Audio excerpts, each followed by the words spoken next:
안녕하세요. 자동차 디자인 평론가 실제로 제 차를 에라입니다. 봤을 때는 진짜 잊을 수가 없고요. 워낙 생생하게 지금도 기억이 나는데, 전기차는 먼 산인 마냥 쳐다보던 기존 내연기관들의 발에 떨어진 불똥이 됐습니다. 테슬라의 행보가 상상 이상으로 독보적이기 때문입니다. 코비드19로 인해 전 세계 자동차 판매량이 마이너스를 찍고 있는 와중에 테슬라만 혈혈단신으로 판매량이 급증했습니다. 현재 세계 판매량 1위인 폴크스바겐 그룹의 2020년 글로벌 총 판매 대수는 930여만 대로 작년 기준 대비 마이너스 15.2%가 떨어졌습니다. 현대자동차의 경우도 국내 판매량은 6.2% 증가했지만 수출은 마이너스 19.8% 급감했습니다. 이런 시국에 제일 비싼 소비재 중 하나인 자동차 판매량이 늘었다니 우리나라는 참 대단한 나라 같습니다. 테슬라를 한번 볼까요? 생산량과 판매량을 나눠놨는데요. 생산량 기준으로 보자면 고가 모델인 S와 X는 마이너스 12.9% 떨어졌지만 3와 Y는 50.5%나 늘었습니다. 그래서 토탈 39.6%가 작년 대비 생산량이 늘었습니다. 딜리버리의 경우 생산량보다 숫자가 조금 적은데 이를 반영하더라도 크게 지장은 없는 수치입니다. 여기에 엎친 데 덮친 격으로 기후위기로 인해 각국은 내연기관 판매 중단 조치에 들어갔습니다. International Council on Clean Transportation에 따르면 2020년 11월 기준 인포그래픽과 같이 정부가 적극 나서서 내연기관 퇴출에 앞장서고 있습니다. 가장 빠른 곳이 노르웨이이고 2025년 내연기관은 퇴출됩니다. 대부분의 국가들은 2030년에 맞춰져 있습니다. 프랑스와 스페인이 제일 늦은 2040년이고요. 이탈리아와 독일은 정부 차원에서 법제화한 규정은 없지만 독일의 경우 인터내셔널 지로 이미션 비이클 얼라이언스에 가입되어 있습니다. 이것은 무공해 차량의 판매 목표를 설정하고 각 관할권에서 설정한 목표를 달성하기 위한 조치를 취하고 장려 정책 또는 지원을 펼치는 연합을 뜻합니다. 참여 국가로는 독일, 네덜란드, 노르웨이, 영국을 비롯해 캘리포니아, 뉴욕, 워싱턴 같은 미국의 큰 주들이 있습니다. 자동차가 자국 경제에 큰 영향력을 끼치는 국가의 경우 산업의 보호 목적으로 환경 대책에 적극적인 자세를 취하지 않습니다. 특히 독일차의 경우 국내 아직 디젤차 중심으로 수출 물량을 배정하고 있죠. 유럽 내에서 입지가 점점 좁아들어 판로가 어두운 디젤 엔진의 밀어내기라 봅니다. 그들은 이미 디젤 엔진 개발비에 대한 본전을 뽑고도 남았겠지만 더 남기고자 하는 상술일지도 모릅니다. 대표적인 브랜드가 폴크스바겐입니다. 플래그십 세단인 아테온에서조차도 고를 수 있는 유일한 파워트레인은 2.0 TDI가 전부입니다. SUV는 말할 것도 없죠. 디젤 게이트로 판매가 중단됐던 어두운 과거가 무색한 지경입니다. 물론 문제점을 잘 보완했으니 재판매를 하는 거겠죠. 이건 어디까지나 가정입니다만 지금 내연기관 차를 새 차로 샀다고 칩시다. 우리나라에서도 그 언젠가는 내연기관 퇴출에 관한 법률이 의회를 통과할 날이 올 겁니다. 빨리 잡아 2035년이라고 칩시다. 아직 14년이나 남아있어. 그때쯤이면 내가 구매한 2.0 TDI 엔진은 수명이 다하겠지만 사람의 일은 알 수 없는 겁니다. 아무리 10년을 탔더라도 중고차로 팔 잔존 가치가 존재합니다. 또 규제가 더 앞당겨질 수도 있습니다.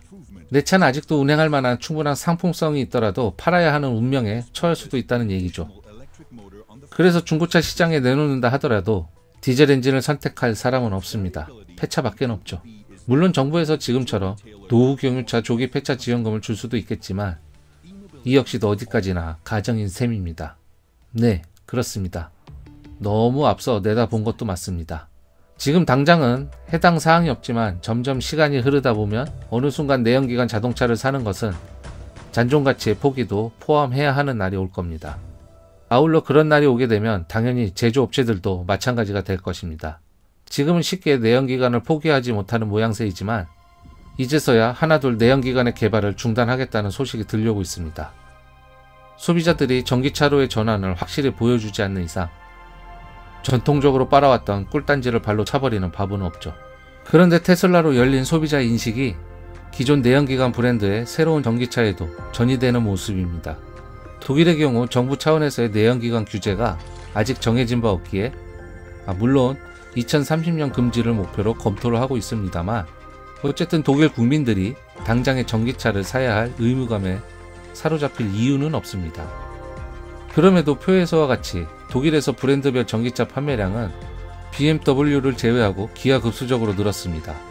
이미 소비자들도 전기차를 선택하는데 거리낌과 이질감이 없다는 반증입니다. 표를 보면은 1위가 폴크스바겐인데 2019년도에는 8,000대, 약 8,000대를 팔았지만 2020년에는 46,000대나 팔았습니다. 2위가 르노고요. 31,000대, 3위가 테슬라 16,000대, 4위가 스마트, 5위가 현대 15,000대를 팔았습니다. BMW만 2019년 9,000대를 팔았는데 2020년 8,000대로 주저앉았네요. 이것은 BMW 전기차 브랜드 iDivision이죠. iDivision 전략에 문제가 있다고 봅니다. 여기 보시면 메르세데스도 많이 팔았고요. 포르쉐도 마찬가지로 많이 늘은 편에 속하네요. 기아 자동차는 2,000대에서 약 6,000대로 현대보다는 증가량이 조금 낮습니다. 자, 2035년, 2040년은 언젠가 오게 돼 있습니다. 테슬라의 시가총액은 전세계 자동차 기업 전부를 합친 것보다 높다고 하죠. 테슬라는 자동차 기업이 아니라 테크 기업이기에 그렇다고들 합니다. 테슬라는 자동차를 팔아 수익을 내기보다 향후 오토노머스 구독 서비스를 비롯 전기차 전용 자동차 보험, 인터넷 통신 서비스 시장에서 벌어들이는 수익이 더 클 것으로 전망합니다. 그렇게 되면 차는 남는 것 없이 파는 치킨 게임에 들어갈 수도 있습니다. 그러기에 기존 자동차 기업도 위기감을 느낀 나머지 다양한 솔루션 기업으로의 변신을 꾀하고 있습니다. 하지만 그에 앞서 무엇보다 FCEV, BEV로 대변되는 미션 비이클인 GEV 파워트레인이 매력적이어야 하죠. 충전 속도와 주행 가는 거리가 중요합니다. 또한 혁신적인 디자인의 구현도 필요하죠. GEV의 종류는 현재 크게 두 가지입니다. 수소연료 전지차인 FCEV와 배터리 전기차인 BEV죠. FCEV의 경우 수소를 가지고 전기를 생성해내는 스택과 탄소섬유로 이루어진 수소 탱크를 필요로 합니다. 그래서 내연기관 대비 부품수가 적다고는 할 수 없습니다. 반면 BEV는 내연기관보다 부품수가 30% 적다고 알려져 있습니다. 부품수가 적으면 셰시 내부에 빈 공간이 남게 되고 이를 통해 디자인은 더 자유로워질 수 있죠. 특히 100kg이 넘는 가장 무게가 무거웠던 엔진이 사라지면 무게 중심을 맞추기 위해 애를 썼던 비례에 얽매여 디자인할 필요가 없습니다. 또한 엔진열을 식히기 위해 거대한 라지에이터가 필요 없고 그걸 보호할 그릴 역시 사라져도 되죠. 테슬라 디자인이 이 모든 걸 설명해 줍니다. 현대 아반떼는 전륜구동이죠. 가로 배치 엔진이 맨 앞쪽에 있고 앞바퀴를 굴립니다. 다 넓은 실내 공간을 얻기 위함이고 생산 단가를 저렴하게 하기 위함입니다. 엔진이 앞바퀴 바로 위에 가로로 배치되어 있으니 부품들은 더 앞쪽으로 배치해야 하죠. 프런트 오버행이 길 수밖에 없습니다. 반면 BMW 3 시리즈는 후륜구동입니다. 세로 배치 엔진이 엑셀2 도어 사이에 위치하죠. 엔진룸에 좌우 공간이 남다 보니 앞쪽에는 라지에이터 정도만 배치하면 되죠. 그러므로 오버행이 길 필요가 없습니다. 반면 테슬라 모델 3는 어떻습니까? 전륜구동 레이아웃입니까? 후륜구동 레이아웃입니까? 답은 트렁크가 있는 테슬라에게 전륜이냐 후륜이냐는 아무 상관이 없습니다. 엔진이 없기 때문에 앞이 가벼우니까요. 오버행의 길이엔 제약이 없습니다. 그래서 가장 균형 잡힌 퍼펙트 바디를 선택했습니다. 휠의 레이아웃은 후드의 정확한 중앙에 가깝게 배치됐죠. 순수 전기차 또는 배터리 전기차는 디자인의 혁신을 일으킬 도화선입니다. 구동축의 레이아웃을 떠나 당장 라지에이터 그릴마저도 없애도 되고 혹은 그냥 냅둬도 됩니다. 디자이너 맘이죠. 100년 넘게 화석 연료로 움직이는 기관을 만들어 팔던 고질적이고 보수적인 마인드의 해체가 일어나고 있는 셈입니다. 약 100년 동안 불변하던 디자인의 패러다임이 바뀌는 역사적 순간에 우리는 서 있는 셈입니다. 이 얼마나 가치있고 흥미로운 일입니까? 그리하여 저는 DL 시리즈를 제작하려 합니다. DL은 디자인 랭귀지입니다. 디자인 랭귀지는 디자인에서의 스트라티지입니다. 즉, 디자인 전략과 같습니다. 디자인 랭귀지는 브랜드 전체 라인업이 어떤 방향으로 나아갈 것인지 제시하는 철학이자 소비자와 커뮤니케이션하는 소통의 도구입니다.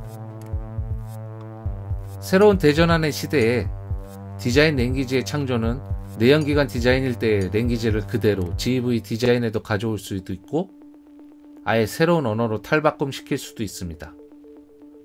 제 예상컨대 대부분의 브랜드들은 후자를 선택할 가능성이 높습니다. GEV는 미래의 가치이기 때문이죠. 기존의 것을 답습해서 판매량을 망치는 도전을 하지 않을 겁니다. 당장 현대차만 보더라도 아이오닉이라는 새로운 브랜드를 런칭하지 않았습니까? 물론 반대의 경우도 있습니다. 메르체데스 벤츠입니다. EQ 브랜드의 디자인 철학은 기존의 것과 다르지는 않습니다. 메르체데스 벤츠야 특이한 케이스고, 다른 브랜드들은 새로운 패러다임의 시대에 새로운 디자인 전략을 짜서 나오는 편이 더 낫습니다. 왜냐하면 도전자니까요. DL 시리즈에 거론될 대상들은 기존 내연기관들 뿐만 아니라 신생 GEV 브랜드들도 해당되며, 기존 내연기관의 디자인 랭귀지에 대한 거론은 내용이 방대해질 우려가 있어 따로 떼내어 제작할 예정입니다. 아직 새로운 GEV 디자인 전략을 내놓지 않거나 좀 부실한 브랜드들은 내용이 보충되면 다룰 예정입니다. 그럼 각 브랜드들의 GEV 디자인 전략 시리즈를 시작하겠습니다.